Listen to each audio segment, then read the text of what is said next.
भरतलाल गौंड ने उसमें 25 लाख रुपए का लेन देन किया अपने एहतशाम ड्राइवर के जरिए। किस तरह किया वो उसमें चली। एक अब्दुल सत्तार हौजरी वाले हैं, उन्होंने मार्केट बनाई, इसमें इनमें वाद विवाद हुआ, खूब हुआ, इसमें दुकानें बांट दी, एक मेरे मामू के बच्चे को, एक मेरे चचा के बच्चे को, एक ताया के बच्चे को 1000 2,000 किराए पे देने को तैयार है। हमने वार्न किया, यहाँ पे 25,000 किराया है या 50,000 किराया है ओपनली। अब 3 करोड़ 75 लाख रुपए का लेन देन हो रहा अवैध तौर पे। ईडी कहाँ से हो रही, सीबीआई कहाँ से हो रही, सहारनपुर का स्टाम्प विभाग कहाँ से हो रहा, इनकम टैक्स विभाग कहाँ से हो रहा। और मैंने ईडी और तमाम 22 एजेंसियों को लेटर लिखा हुआ है, राष्ट्रपति से लेकर तमाम लोगों को। मेरी जान माल को भी खतरा है इन वक्फ वामियों से। मैं खुदाम कहता हूँ अगर मुझे कुछ हुआ है मेरे भी बच्चों को या मेरे ऊपर मुकदमे ला देगा तो इनका हाथ होगा, लेकिन मैं फिर भी लड़ता हूँ इनसे। और जो ये तरक्कानी है ये भी अपने आप में एक चर्चित हो रहे हैं, इनका भी पुराना मदरसे के लोग हैं, ये कैपिटलिस्ट लोग हैं, ये रिश्वत देने में माहिर है, अधिकारी को तोहफे देने में रिश्वत देने। मदरसे के लोग हैं, ये कैपिटलिस्ट लोग हैं, ये रिश्वत देने में माहिर है, अधिकारी को तोहफे देने में रिश्वत देने। हमने बैठ के बात हुई दोनों उनसे, मदरसों के सामने, साबिर अली साहब के घर के सामने, दोनों मदरसों ने कहा कि मार्केट खाली है, कोई किराएदार नहीं रखा गया, किसी की रसीद नहीं काटी गई, हम मुतमईन हो गए। चलो भाई जब बात हो जाएगी ये गरीबों को दुकानें मिल जाएंगी। पता लगा कि चांद प्लास्टिक वाले को भेज दी, अंदर खाने कैसे भेज दी। अब ये हक्कानी जिन कागजात को लेकर असली का दावा कर रहे हैं वो कागजात वो कमेटी ही फर्जी है, क्योंकि उसमें इतने लूप होल हैं उस कमेटी को बनाते हुए। जब कोई जांच अधिकारी आएगा मैं उसको बताऊंगा और मदरसा मदाइल वक्फ में जाकर रिकॉर्ड से पूछती कर सकता है उसमें कितने लूप होल हैं।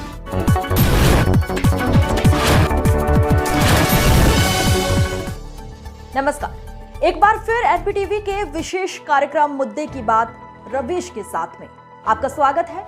मैं हूं आपके साथ मानवी ठाकुर।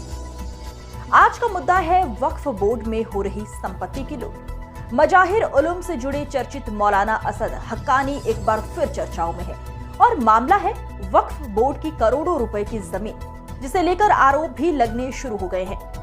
सहारनपुर में वक्फ बोर्ड की जमीन को लेकर मौलाना के मैदान में आने से मामला चर्चाओं में आ गया है, क्योंकि जमीन का ये खेल लाखों का नहीं करोड़ों रुपए का बताया जा रहा है, जिसे लेकर अब जनपद में मुकदमेबाजी भी शुरू हो गई है।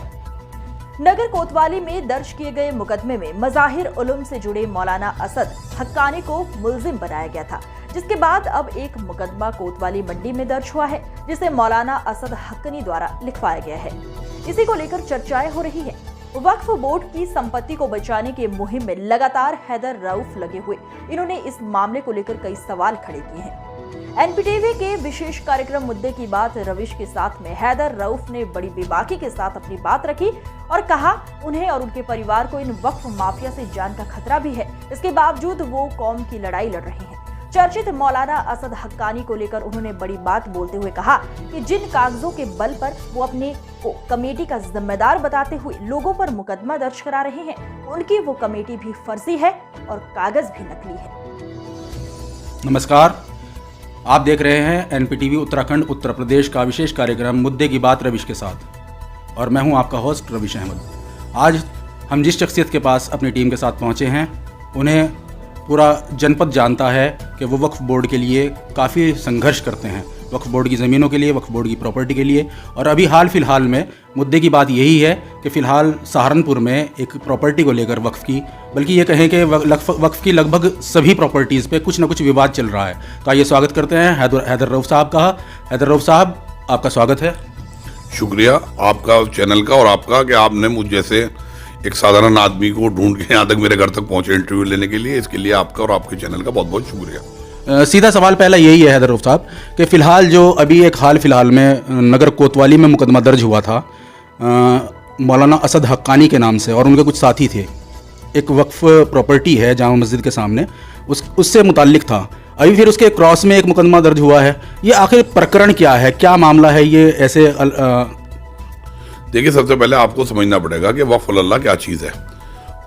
पहले तो हमारे कौम के नौजवानों को यही नहीं पता था कि वक्फ क्या चीज़ है। दुनिया में सबसे पहला वक्फ है हज़रत उस्मान का किया हुआ वक्फ। अल्लाह के रसूल के बाद उनके ज़माने में किया था, कुआं मुसलमानों के लिए ख़रीद के किया था पानी के लिए। जब मदीने में अल्लाह के रसूल हिजरत करके चले गए तो वहाँ पानी की दिक्कत थी मुसलमानों को, तो उन्होंने एक यहूदी से कुआं ख़रीदा और तमाम लोगों के लिए वक्फ कर दिया। तो वक्फ आम, तो दुनिया का पहला वक्फ उस कुएं को माना जाता है और ये वक्फ की वहाँ से डेफिनेशन शुरू होती है। अब हिंदुस्तान में जो वक्फ है वो इतना बड़ा रकबा है कि पंजाब में हमारे माइग्रेशन हो गया, आबादी पाकिस्तान चली गई, हरियाणा में चली गई, तो वहाँ पे लगभग जो है 25-30% लैंड रिकॉर्ड के मुताबिक वक्फ बोर्ड की है। उत्तर प्रदेश में अभी कोई डाटा मैंने देख रहा था कि यूपी में सबसे ज़्यादा जो रेवेन्यू डिपार्टमेंट के बाद अगर हिस्सा है तो वक्फ बोर्ड का है। शिया वक्फ बोर्ड और सुन्नी वक्फ बोर्ड 2 हिस्सों में विभाजित है ये जायदादें। अभी और बहुत सारे वक्फ है। सहारनपुर वक्फ से मालामाल जिला है। अब आप देखेंगे ईदगाह की तरफ तकरीबन 40-50 कब्रिस्तान होते थे, जैसा मैंने अपने पड़ोस से सुना है, और उनको कब्रिस्तानों को बेच के कॉलोनी काट दी गई। सबसे बड़ा उदाहरण वहाँ पे 52 बीघा ईदगाह खदीम है, जिसकी लूट इस कदर हुई है, इस कदर बेरहमी, माले मुफ्त दिले बेरहम इस तरीके से लूटा गया उसे। एक सहारनपुर में हरामजादे के नाम से प्रसिद्ध है, आर्किटेक्ट का काम बताता है वो, अपना हरामजादे के नाम से लक़ब है उसका। कहीं भी पूछ लो शावादार के आसपास जाके, एक हरामजादा है तो उसके घर पे आपको छोड़ जाएंगे। ये अपशब्द का इस्तेमाल कर रहे हैं। अपशब्द नहीं, उसकी पहचान ही हरामजादा है, क्योंकि वो अपने आप को ऐसे शब्दों में, इतने साफ लफ्जों में वो बताता है, इतनी ऐसी हाल बताता है, मैं वो शब्द बोल ही नहीं सकता उसके कुकर्मों को देखते हुए। और अब तो जब से मैंने बोलना शुरू किया, लगभग शहर के 25% लोग उसे हरामजादा के नाम से पहचान ही गए। वो वफ़ की काया मास्टर माइंड है कस्टर्ड चार्ट का, वो प्लॉटों के नक्शे के नाम पे। अभी आपने पीछे देखा, ये कलानापुरे तकिए में विवाद हुआ, बार बार पुलिस गई वहाँ पे, वो उसने वहाँ कॉलोनी काट रखी है। भाई आप कौन होते हैं वक्फ बोर्ड के कब्रिस्तान में कॉलोनी काटने वाले? आप कमेटी बनवाते हैं। अच्छा एक बात और है, उसी गरीब मस्जिद को 10 की लिस्ट में दे रहा आपको, जिन पर आमदनी नहीं है, कि वो उनके मेंबर या सदर बन जाए, वो बन नहीं सकते। जहाँ मलाई दिखती है, जहाँ माल दिखता है, वहीं क्यों सदर और कमेटी बनती है? तीसरी बात, वक्फ बोर्ड से मेरा हमेशा सवाल ये है कि सहारनपुर के अंदर सिर्फ 20-25 आदमी घुमा फिरा के ऐसे हैं, जितने मालदार वक्फ हैं वो उन्हीं के इर्द गिर्द घूम रहे हैं। अब आप ये देखिए, सहारनपुर में मतलब चापलूसी का आलम यह है कि आजम खान साहब वक्फ बोर्ड के मिनिस्टर थे। उन्हें खुश करने के लिए एक हकीम साहब सहारनपुर के मदीने में रहते हैं, उन्हें जामा मस्जिद का सदर नामजद कर रखा, जबकि मुतवल्ली मस्जिद का और कमेटी का आदमी वो होना चाहिए, शरे के हिसाब से भी, फ़िक़ह के हिसाब से भी, आप कहीं जाके फतवा ले लें कि जो मुतवल्ली या मेंबर वहाँ कम से कम एक वक्त की नमाज अदा करता हो, उसे उस कमेटी में रहने का हक है। वरना उस आदमी को हक नहीं है कि उस मस्जिद की ज़रूरियात या मुतवल्ली या कि उस मस्जिद में जो नमाज पढ़ने वाले हैं उनकी ज़रूरियात के बारे में मुक्तदी, जिन्हें बोलते हैं, मुक्तदियान की ज़रूरियात का ख्याल कैसे रखेगा वो? कम से कम उसे पता हो कि राब्ता हो, कम्युनिकेशन हो उसमें, वही तो कमेटी में। अब हकीम साहब मदीने में बैठे हैं, शहर के पैसे वाले जाते हैं, उनकी दावतें होती हैं वहाँ, और वो साहब वो चरण वंदना चल रही, और शहर के बड़े बड़े दिग्गज लोग उस कमेटी के वो हैं। हमारे मसूद बदर भाई ईमानदार आदमी है, सेक्रेटरी हैं, लेकिन हिम्मत नहीं है, और साहब गुड्डू हमारे नायब सेक्रेटरी हैं शायद उस कमेटी के, हिम्मत नहीं है कि हकीम साहब को हटा दें। क्यों? क्या आजम खान नाराज हो जाएंगे? आजम खान के नाक का बाल है बने हुए। एक फतेहपुर में उनका मदरसा था, उसका उन्होंने नाश मार दिया। अब ये तो एक खैर व्यक्तिगत बात हो गई, चलो एक आदमी के ऊपर ही हो गई। अब ईदगाह खदीम में 52 बीघे की किराएदारी 1.5 लाख रुपए महीना। शहर के अंदर क्या किसी जायदाद, आपकी जायदाद की 1.5 लाख रुपए महीना, एक 200 गज के नेहरू मार्केट में प्रॉपर्टी का मिल जाएगा आपको। या ईदगाह पे एक आड़त अगर 150-200 गज में कोई खुली हुई है, 30,000 रुपये उसका किराया है।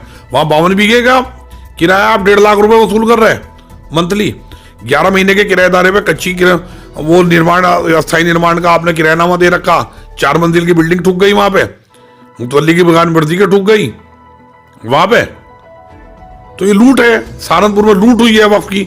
और मैंने तो ईडी और तमाम 22 एजेंसियों को लेटर लिखा हुआ है, राष्ट्रपति से लेकर तमाम लोगों को। मेरी जान माल को भी खतरा है इन वक्फ वालों से। मैं खुदाम कहता हूँ, अगर मुझे कुछ हुआ है मेरे भी बच्चों को, या मेरे ऊपर मुकदमा ला देगा तो इनका हाथ होगा, लेकिन मैं फिर भी लड़ता हूँ इनसे। अब उसमें क्या होता है कि 52 बीघे में 1.5 लाख किराया, आवाज ना उठाओ। हमारे यहाँ अल्पसंख्यक कल्याण अधिकारी हैं भरत लाल गोंड, पिछले कुछ समय से जमे हुए, वो समाज कल्याण अधिकारी हैं, उन पर अल्पसंख्यक का चार्ज है, उनका ड्राइवर है एहतशाम, उसके जरिए वो पूरा खेल खेलते हैं यहाँ पे वक्फ में। ईदगाह खदीम में भी वो पीछे आए थे जांच करने के लिए, हम लोग साबिर अली खान साहब और हम 15-20 लोग पहुंचे। हमने कहा भाई साहब आपके सामने यहाँ किराएदार खड़ा होकर कह रहा कि 25 लाख में मैंने दुकान खरीदी, आप इसकी बात को सुना कर रहे हैं, वक्फ कभी बिकता है क्या? और 85,000 रुपये मैंने रसीद बदलने के कागजात बनवाने के लिए थे हरामजादे को दिए, जो वहां का सेक्रेटरी बनाता है अपने आप को, और आप कार्रवाई नहीं कर रहे, इसको बिल्कुल इग्नोर कर रहे हैं। तो उल्टा ये हुआ कि एक पूर्व मंत्री, राज्य मंत्री आजम खान के करीबी, उनके निवासी स्थान पे एक बैठक होती है मेरे खिलाफ। एक पूर्व डीजीसी जो आजम खानी की बिरादरी के हैं यहाँ, वो तहरीर लिखवाते हैं, भरतलाल गोड़ डिक्टेट करता है, उन पूर्व राज्य मंत्री जो आजम खान के करीबी हैं उनके यहाँ बैठ के वो तहरीर लिखी जाती है मेरे खिलाफ SC/ST एक्ट की धाराओं में के साथ सरकारी कार्यवाजों में, और कप्तान साहब को पेश की जाती है मेरे खिलाफ और साबिर अली खान साहब के खिलाफ 4 महीने पहले। लेकिन चूंकि हमारे कप्तान बेहद ईमानदार आदमी है विपिन डाडा जी, गहराई से उसको मैं उनका बड़ा शुक्रगुजार हूँ, और उनके पास चारों तरफ से जानकारी पहुंचती है कि प्रकरण इस तरह नहीं है जैसा प्रस्तुत किया जा रहा। वो गहन जांच कराते हैं, मुझे भी बुलाते हैं, मेरा भी पक्ष सुनता है, मैं अपना पक्ष रखता हूँ, और गहन जांच कराते हैं। उसके बाद वो मुकदमों से धमकाते हैं भरतलाल गोड़ को कि तुम तो लूट रहे हो और उल्टा लोगों के खिलाफ शिकायत करा रहे हैं। इन्हीं भरतलाल गोड़ ने ये वक्फ नाजिर हसन की आपने जो बात उठाई वहीं पे आ जाता हूँ मैं। वक्फ नाजिर हसन एक अपने आप में एक इतना बड़ा वक्फ है जो बहुत मालदार वक्फ है सहारनपुर में। इसकी जायदाद के नंबर है 318 से 324, और यहाँ से लेके रामपुर मनिहारान तक इसकी जायदाद फैली हुई है।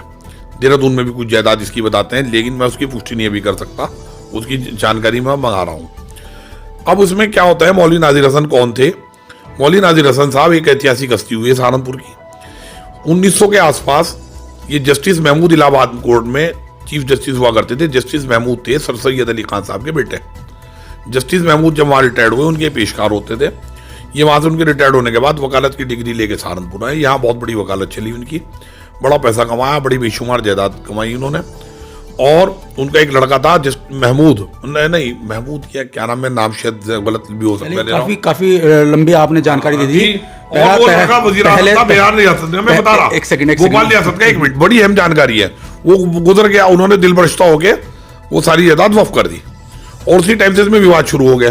किसी ने कब्जा कर लिया, कुछ पंजाबी रिफ्यूजी आ गए, वो जम के बैठ गए। खैर इन सबसे मुकदमों से फारिग हो गए। 1967 में एक जिला जज ने योजना बनाई सहारनपुर में कि ये सारी जायदाद के बेनिफिशियरी तो रहेगा मज़ाइलूम। मज़ाइलूम उस जमाने में एक होता था, 2 पार्ट नहीं थे, जदीद और कदीम। और इसकी योजना में एक आगे 3 आदमी तो मज़ाइलूम से रहेंगे इसमें, 2 आदमी उनके खानदान से या वंशज, अगर उनके खानदान में ना मिले तो उनके वंशज या उनकी बिरादरी के, उनकी नस्ल के वो, और एक शायद जामा मस्जिद की कमेटी से भी कोई था उस जमाने में। ये 6 आदमियों की कमेटी इसका प्रबंधन करेगी। ये प्रबंधन इस टाइम कमेटी बन गई। 2006 तक वो कमेटी में काम किया। 2006 में मौलाना अब्दुल मालिक हिरन मारान के होते थे, वज़ीरा मज़ाइलूम में वज़ीरा मालियात होते थे। उनका जब इंतकाल हो गया तो मुफ्ती मुजफ्फर साहब का भी इंतकाल हो चुका था, मदरसे के 2 भाग हो चुके थे।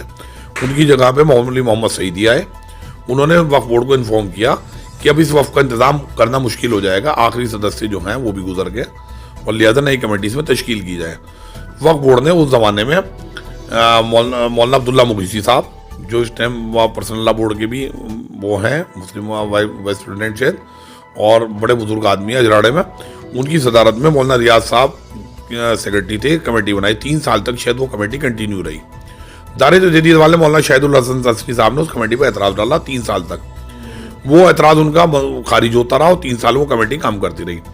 4थे साल में वक्फ बोर्ड में ये नए चेयरमैन आ गए जो आज तक काबिज चले आ रहे हैं 2009 से, सीतापुर वाले जफर नकवी साहब, जफर फारूकी साहब।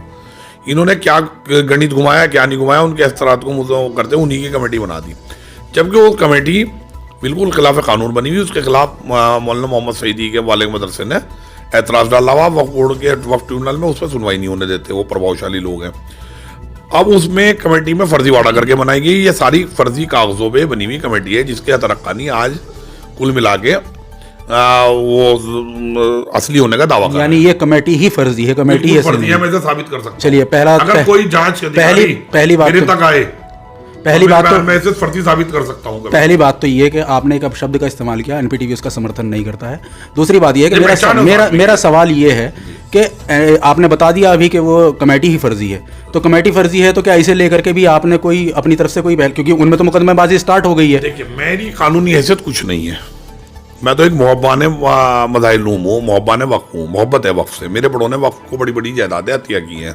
मेरे बड़े ज़मींदार रहे, जब तक उनके पास ज़मींदार रहा, ज़मींदार खात्मे तक हर पीढ़ी ने एक जायदाद मदरसे को या मस्जिद को ये दी है, और आज उन जायदादों की कीमत अरबों रुपए है। अल्लाह मुझसे भी दिला दे, मेरी औलाद से दिला दे। मुझे वक्फ का एक पानी भी नहीं चाहिए, एक गिलास। ना मेरे पे कोई वक्फ की किराएदारी है, ना मेरे किसी वक्फ के लाभार्थी हूँ किसी भी प्रकार से। बात यह है कि आज वक्फ की सबसे ज़्यादा ज़रूरत गरीब मुसलमानों को है। आज वक्फ करने वाले नहीं रहे। अब ये लड़ाई हमारी क्यों है, इससे भी कि मदरसा दोनों में से कोई सा किराया खा ले, किसी की कमेटी बन जाए, इससे भी कोई सवाल नहीं। हम कमेटी के झगड़े में भी नहीं जाना चाहते। हमारा कहना यह है कि वहाँ पे एक माफिया काबिज है, था रमेश नागपाल, उससे आपने मुक्त कराई, कैसे कराई, चलो करा ली। अब उसके चंगुल से निकली थी वो जायदाद। अब वहां पे जो सहारनपुर के सामने फल फरोश हैं जामा मस्जिद के सामने, जिनकी वजह से जाम रहता है, रास्ते चलने में दिक्कत रहती है, वो बेचारे इसमें 1 लाख रुपए महीना पे इस प्रॉपर्टी को लेने के इच्छुक है। आपने 1 लाख रुपए महीने पे उनको तो देती नहीं, उनको उस पूरे हॉल को 200 गज का हॉल बनाया आपने, आप 2,000 रुपए 3,000 रुपए महीने पे चांद प्लास्टिक वाले को रसीद काट रहे हैं, गैर मुस्लिम को, पंजाबी को। अब 42% आबादी वाले जिले में जहां बेरोजगारी की तरफ मुसलमानों में बहुत ज्यादा हो, वहां एक मुसलमानों की वक्फ जायदाद जो खाली हुई है वो कैसे एक पैसे वाले पूंजीपति पंजाबी को दी जा रही है, अपने आप में जांच का विषय है। अब उस पंजाबी को कहते हैं भाई तू क्यों ले रहा, कहने लगी 3 करोड़ 75 लाख रुपए में खरीदी। अब 3 करोड़ 75 लाख रुपए का लेन देन हो रहा अवैध तौर पे, ईडी कहां से हो रही, सीबीआई कहां से हो रही, सहारनपुर का स्टाम्प विभाग कहां से हो रहा, इनकम टैक्स विभाग कहां से हो रहा। अच्छा, दूसरी बात यह है कि वक्फ बोर्ड ने, हम मुसलमान मोदी और योगी जी को गाली देने का बहुत आसानी से काम करते हैं। मोदी जी ने सेंट्रल वक्फ काउंसिल से एक आदेश पारित कराया, इतना शानदार आदेश है वक्फ प्रॉपर्टी की हिफाजत के लिए। उसमें साफ कहा है कि जो वक्फ की प्रॉपर्टी खाली होगी और नए किराएदार से भर्ती की जाएगी, उसमें जो रेजिडेंशियल प्रॉपर्टी होगी 2% सालाना स्टाम्प शुल्क जो उसका बैठता है वो सरकारी मूल्य का, सर्किल रेट का, और कॉमर्शियल में 2.5% मिनिमम शब्द का, यानी कि अगर वो 200 गज की प्रॉपर्टी है, आप उसका सर्किल रेट निकलवाओ तो वहाँ मेरे ख्याल से 1 लाख रुपए गज का सर्किल रेट है जो ज्ञानपुर वो उस पर जहाँ पे प्रॉपर्टी है जामा मस्जिद के सामने, और 200 गज पे मार्केट बनी, तो 200 गज का सर्किल रेट कितना हो गया, कम से कम 2 करोड़ रुपए। 2 करोड़ का सालाना 2.5% कम से कम मिनिमम का, कानून में कहा है मिनिमम, कितना हो गया 5 लाख, यानी कि 50,000 रुपये महीना किराया। आप 50,000 रुपए की प्रॉपर्टी 2 या 3,000 रुपए में दे रहे हैं। कौन सा रिश्तेदारी है भाई चांद प्लास्टिक वाले साहब की, और कौन सी दुश्मनी है उन फ्रूट वालों से, मुसलमान जो बेचारे बेरोजगार हैं, उनमें 4 गैर मुस्लिम भी है फ्रूट वाले। मैंने उनको कहा सबसे पहले 4 इनको पहले मिलेगी, आप कमेटी बना लो, अपनी समिति बना लो, रजिस्टर्ड में करा के दूंगा, और उसका अध्यक्ष की जिम्मेदारी होगी महीने में किराया जमा करके 1 लाख रुपए मदरसे को दे, वो तैयार है उस पर। उसकी छत हमें चाहिए, किसके लिए चाहिए, अपने बच्चों के लिए नहीं चाहिए, मुझे मकान बनाने के लिए नहीं चाहिए, मुझे अपने कारोबार का कंपनी का ऑफिस खोलने के लिए नहीं चाहिए। हम शहर के बहुत सारे मुसलमान लोग 50-50 हज़ार रुपये जमा करके वहाँ पे 50 लाख रुपए इकट्ठा करके एक कोचिंग सेंटर बनाना चाहते हैं नीट का, जो बच्चे नीट की और क्या कहते हैं जो इंजीनियरिंग के एग्जाम्स होते हैं, सर्विस के एग्जाम होते हैं, ताकि उनकी कोचिंग हम बच्चों को बहुत कम रेट कोचिंग दे सकें। अब वक्फ का काम यही है। अब वक्फ की ज़मीन बताओ मेरे निजी काम आएगी क्या? उससे पीछे 400 गज का एक मकान पड़ा है, उसमें उसके भी सौदा हुआ रखा है, वक्फ माफियाओं ने कर रखा है। हम चाहते हैं 400-500 गज जगह है उसे खाली कराएं हम कैसे भी, उसको जो है हम लड़कियों का हॉस्टल बनाएं, जो शहर में गाँव से लड़कियाँ पढ़ने आगे लिए आती हैं, मुसलमान लड़की अपने पैरों पर खड़ी हों, वो वहाँ पर कोचिंग करें, एक सेफ माहौल है उसके अंदर रहे में वहाँ पे हो, तो क्या हमारा एक गुनाह है? हम ये इसके लिए लड़ रहे हैं, ये हमारा गुनाह है।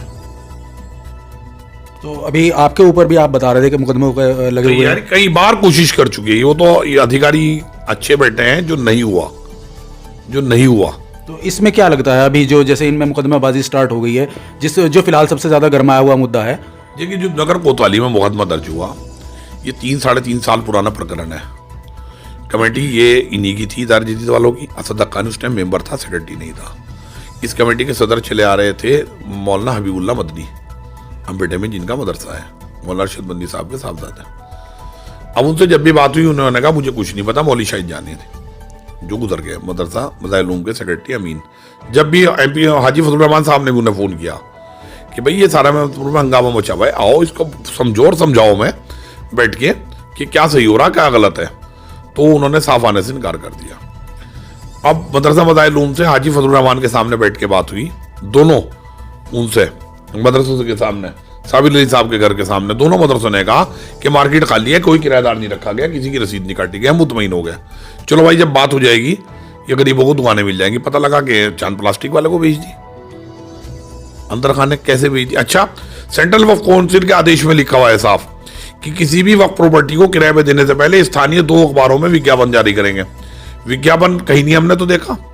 विज्ञापन के अलावा जो है उसमें आप मुनादी कराएंगे ढोल से, हमने कभी मुनादी नहीं सुनी।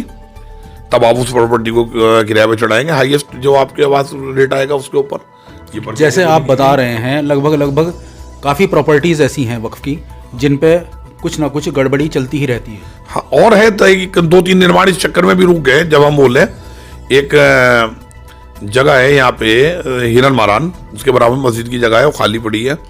उसमें मस्जिद कमेटी के लोगों ने आपस में दुकानें बांट दी, एक मेरे मामू के बच्चे को, एक मेरे चचा के बच्चे को, एक ताया के बच्चे को 1000 2,000 किराए पे देने को तैयार है। हमने वार्न किया कि यहाँ पे 25,000 किराया है या 50,000 किराया है, ओपनली बोली करो किराए की, जिससे मस्जिद को आप लाभ हो। और आप जो है बनाने वाली अगर लागत कोई दुकान पे लगा रहे हैं उसे एडवांस की शक्ल में लें और उसे आधा किराए में काटे, आधा मस्जिद को अदा करें, जो सही तरीका है। आप खुला कीजिए कि भाई दुकान खुद बनानी पड़ेगी अपनी लागत से, और क्या किराया दोगे हाईएस्ट बोली वाले को दीजिए आप। तो आपने जैसे बहुत सारे अभी अलग अलग प्रॉपर्टीज़ के लिए आपने आवाज़ उठाई है, तो कहीं से अभी तक कोई मामला हल हुआ? बदकिस्मती है कि मुसलमान अपनी मौज में, अपनी हंडी में और अपने चटकार में मस्त है, इसे पता ही नहीं कि मेरे साथ हो क्या रहा। और इसका असर यह है कि भी पार्लियामेंट में एक निजी विधेयक आया, बीजेपी के मेंबर ने रखा कि वक्फ बोर्ड को समाप्त कर देना चाहिए। इनको पता ही नहीं है, CNN और BRC भी जीते, अगर वक्फ बोर्ड खत्म होगा तो क्या हालात होंगे हिंदुस्तान में, इसका अंदाज़ा नहीं है। और मुझे लग रहा है कि वक्फ बोर्ड की अपनी बेईमानी की वजह से वक्फ बोर्ड अब आखिरी दौर में चल रहा है। अगले 6 महीने में ये सरकार रिपीट होती है, सबसे पहले वक्फ बोर्ड को ही खत्म करने का काम करेगी। सवाल यह है हैदर साहब कि 2 मुकदमे अभी हो चुके हैं वक्फ नाजिर हसन में, इनमें से कौन सा सही है, कौन सा गलत है? वो बीच में बात रह गई। सही आपने सवाल पूछा, वो सवाल दूसरी तरफ चला गया था मैं जवाब देते हुए। जो पहला मुकदमा लिखा गया है 3-3.5 साल पहले कोरोना काल में, एक प्रॉपर्टी मदाइलूम, असल में क्या था, इन्होंने कमेटी तो बना ली दरजीद वालों ने, और किराएदार तमाम जो किराया देते रहे वो कदीम में जमा करते रहे, चूंकि लाभार्थी की हैसियत से। मदरसा मदाइलूम के लगभग 420-25 किराएदार हैं, जिनमें से 385-88 किराएदार मेरी जानकारी के मुताबिक कदीम को किराया देते हैं मुफ्ती मुजफ्फर हुसैन की वजह से। उसी मदरसे को पहचानते हैं, ये सोसाइटी वाले दावा करते हैं जायदादों का 20-30 किराएदार इनको मुश्किल से किराया देते हैं। तो उसमें इन्होंने क्या किया कि एक इमरान मलिक यहाँ पे जिला पंचायत सदस्य रहे, वो उसमें घुसे, उन्होंने कुछ सौदा वौदा किया। भरतलाल गौंड ने उसमें 25 लाख रुपए का लेन देन किया अपने एहतशाम ड्राइवर के जरिए। किस तरह किया वो उसमें चली गई। अब तो सत्तार हौजरी वाले हैं, उन्होंने मार्केट बनाई, इसमें इनमें वाद विवाद हुआ, खूब हुआ, हंगामे हुए मार्केट में, वो बैठी, पंचायतें बैठी बहुत जगह, जैसा मुझे मालूमात है पूरे शहर से। और कब्जे हुए, एक काका चौधरी नाम का लड़का आया गुजरों में, वो उसने बैठा रहा खोल के जो है वो, फिर इसका इस्तेमाल हुआ, गुजर बैठाए गए ला के, वो पता नहीं क्या का हुआ। वो खैर कुल मिला के एक बिलाल हकीम है यहाँ पे, उनके मेरे भाई के पास वो प्रॉपर्टी किन हालात में गई, क्या हुआ, किसको किराया दे रहे हैं, कुछ नहीं, वो दारा जदीद वालों को 75-80 लाख रुपए का लेन देन उसमें कुछ हुआ। अब उसमें सलीम नाम का आदमी के 18 लाख रुपए इन्होंने लिए थे, जो दुकान देने का वादा किया था। अब इसे दुकान नहीं दी। अब ये सलीम जब से लग रहा था पंचायतों में, और उसमें जब इसको लगा के वक्फ नाजिर हसन में इन पर दबाव बना, वो कप्तान साहब के पास गया, अपनी दरखास्त लेके। कप्तान साहब ने उसकी बात की गहन जांच करते हुए नगर कोतवाली में मुकदमा दर्ज करा दिया उचित धाराओं में। अब इसमें 3,75 लाख रुपए चूंकि इनके पास आए हुए हैं वक्फ माफिया में। अब उसमें राज्य मंत्री और हमारे पूर्व और पता नहीं कौन कौन इनमें सब में बटे हुए हैं। रमेश नागपाल के केयर टेकर जो थे वहाँ हमारे पूर्व राज्य मंत्री हैं। रमेश नागपाल को खुल्लम कुल्ला कहते हैं, हमारा आदमी था, हमने तो उसके पैसे लिए, वो उसका उनका कहना स्टैंड है जब उनको पूछा जाता है। अब वो रमेश नागपाल से लिए, क्या लिया, किस तरह हुआ, तो उन्होंने क्या किया कि अब उच्च अधिकारियों को जाके कुछ भ्रमित करके लखनऊ से कोई आदेश करा लिया, और यहाँ पे कप्तान साहब से ऊपर ये मुकदमा थाना मंडी में दर्ज हो गया 420, 467, 68 का। अब ये हक्कानी जिन कागजात को लेकर असली का दावा कर रहे हैं, वो कागजात वो कमेटी ही फर्जी है, क्योंकि उसमें इतने लूप होल हैं उस कमेटी को बनाते हुए। जब कोई जांच अधिकारी आएगा मैं उसको बताऊंगा, और मदरसा मदाइलूम वक्फ में जाके रिकॉर्ड से पुष्टि कर सकता है उसमें कितने लूप होल हैं। अब मैंने मदरसा मदाइलूम वक्फ के लोगों का, भाई आप क्यों नहीं लिखवाते हैं, वो डरते हैं क्योंकि ये जो रजिस्टर्ड मदरसे के लोग हैं ये कैपिटलिस्ट लोग हैं, ये रिश्वत देने में माहिर है, अधिकारी को तोहफे देने में, रिश्वत देने में बढ़िया। पहले भी चर्चाओं में रहे हैं इस तरीके से, क्या कुछ ऐसा हुआ है पहले? हाँ, बहुत मामला में चर्चा में, तड़फे की जमीन में ऐसा हुआ, बहुत बार कब्जा करने की उन्होंने कोशिश की। खैर वहाँ के स्थानीय लोगों के दखल से वो विवाद निपटा। बहुत जायदादों में उन्होंने कब्जा करने की कोशिश की, लेकिन सहारनपुर की आवाम ने करने नहीं दिया। 1988 में भी इन्होंने सईदुज्जमा साहब को इस्तेमाल करके पुलिस PSC की वजह से कब्जा लिया था। और जो ये तरक्कानी है, ये भी अपने आप में एक चर्चित हो रहे हैं, इनका भी पुराना इतिहास है सहारनपुर में। चलिए, आप थे हैदर रऊफ साहब, आपने बहुत बेबाकी के साथ वक्फ की प्रॉपर्टीज़ के बारे में, न सिर्फ एक प्रॉपर्टी के बारे में बल्कि शहर में, जनपद में, अलग अलग जगह पे जो प्रॉपर्टी के साथ गोलमाल किया जा रहा है उसको खुल करके रखा है और आपने संघर्ष आपका जारी है इसके बारे में। आप देख रहे थे एनपीटीवी का विशेष कार्यक्रम मुद्दे की बात रविश के साथ, अपने सहयोगी ज़ुहैब खान के साथ मैं रविश अहमद। आज की खबरों में बस इतना ही। देखते रहिए एनपीटीवी न्यूज़ परिक्रमा। नमस्कार।